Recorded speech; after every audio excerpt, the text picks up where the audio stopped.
প্রিয় শিক্ষার্থী বন্ধুরা আসসালামু আলাইকুম। দেখো সুন্দর একটি নৈর্ব্যক্তিক কোশ্চেন লিখে রেখেছি লগারিদম অধ্যায়ের খুবই গুরুত্বপূর্ণ অঙ্কটা।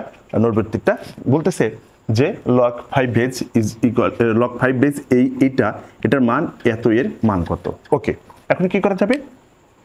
সুন্দর করে সলিউশন করার জন্য আমরা একটু সাইজ করে নেব।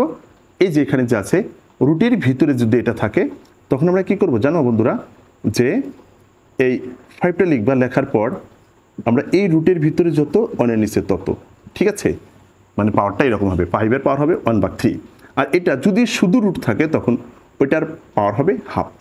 ওকে, একটু বুঝে শুনে চলবা, ঠিক আছে? একটু ভালো করে লক্ষ্য করো।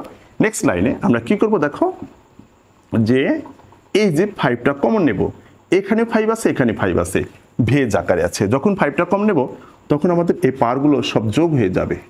দেখো বন্ধুরা, যোগ হয়ে গেছে, ঠিক আছে?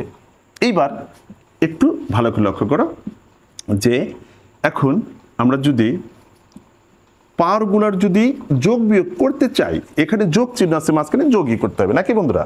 একটু ভালো করে লক্ষ্য করো। তখন আমাদের এই 3 আর 2 এর লসাগু হবে 6।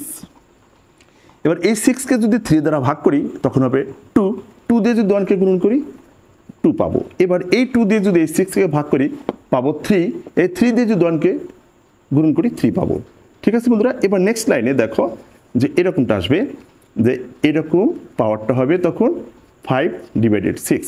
ওকে, একটু ভালো করে লক্ষ্য করো যে এখন যে কাহিনীটা হবে, যে এই যে পাওয়ার 5/6 এটা এখন মনে করো এরকম লগের পিছনে চলে আসবে আমাদের লগের নিয়ম অনুযায়ী।